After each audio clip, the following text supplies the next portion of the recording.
Hello everybody, Teacher Maribel here with you guys. Welcome to my channel. Today we're going to talk about verb to be. So let's start.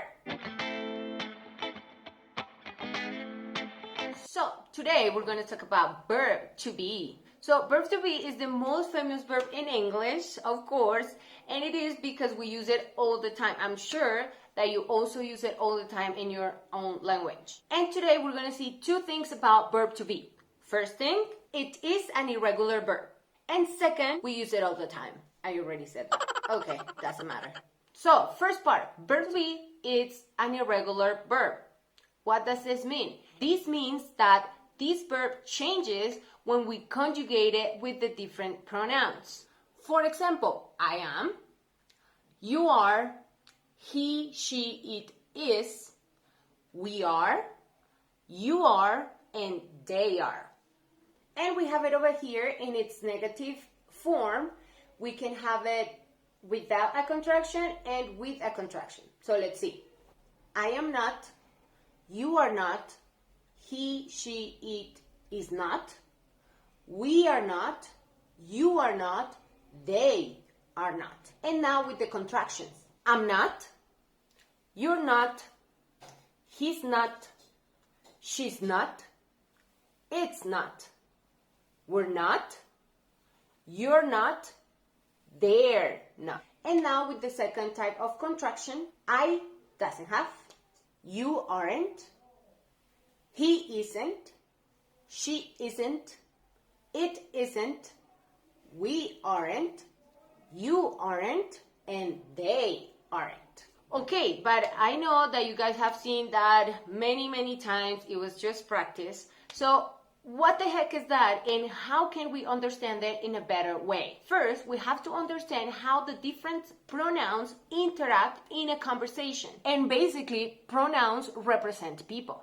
Okay, so let's check out this graphic. There's so much noise outside. We have singular pronouns and plural pronouns. For example, in singular, we have I, you, he, she, it. And in plural, we have we, you, and they. So what is this all about?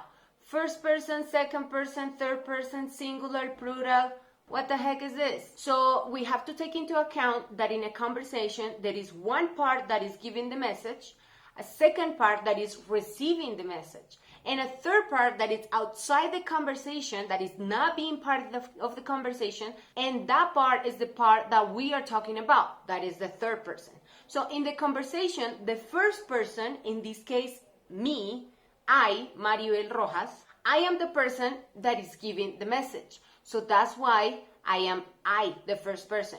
You, specifically, that is watching the video, you are the second person because you are the person that is receiving that message. And for example, if I talk about my sister, that is over there in the other room, she is the third person because she is not in our conversation, but we are talking about her. And also it could be a he or a it or whatever. It's not in our conversation, okay? In this conversation, in this case, this conversation is singular.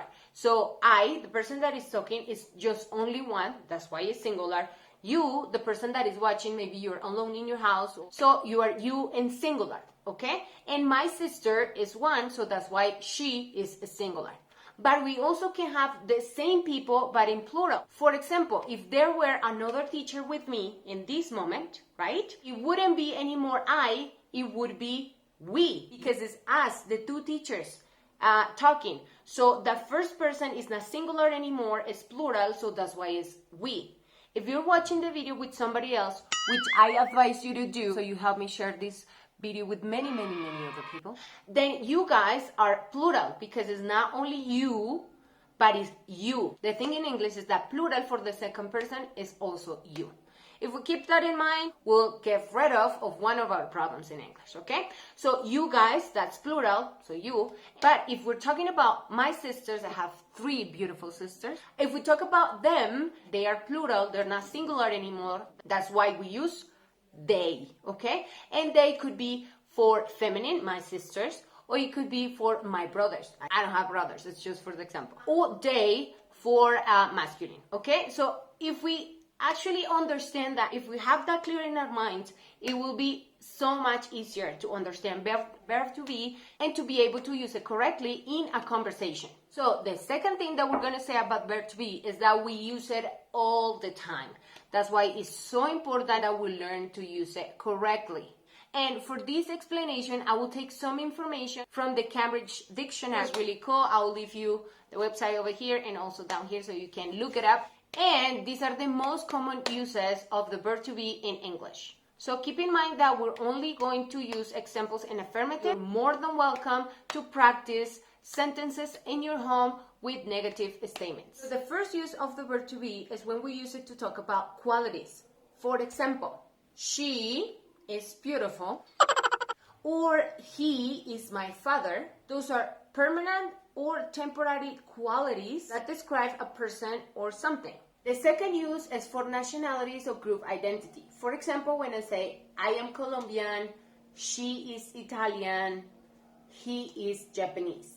The third use is for jobs or professions. For example, when I say, they are doctors, or she is a teacher, or we are teachers. The fourth use is when we talk about age. For example, when I say she is 20, I'm just kidding, I'm not 20. I am 29, almost 30. Or when we say she is almost 30. The fifth use is when we talk about relationships. For example, when I say she is my mother, or when I say she is my beautiful mother, okay? Oh, he's my father, they are my cousins, and things like that. The sixth use is when we talk about places. So, for example, we could say, my house is next to the bank, or when we say the bakery is around the corner. Also, we use verb to be to talk about time. For example, we could ask, what time is it? And we could answer, it's time for this video to be over. I'm just kidding. We could say it's 10:30 or whatever. 10:30 a.m. or 1 p.m. or whatever. And lastly, we use verb to be when we talk about behavior and personality. For example, we could say, she is really funny. She is really nice. She is really funny. I am. Or not. Whatever. And that's why we use English all the time. Because we use it for many, many, many things. So I hope this was helpful for you. Now you have to get to practice. And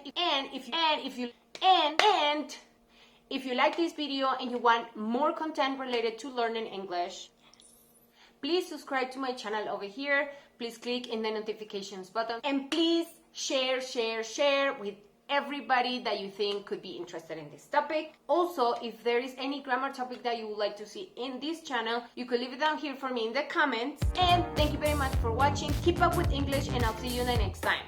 Bye!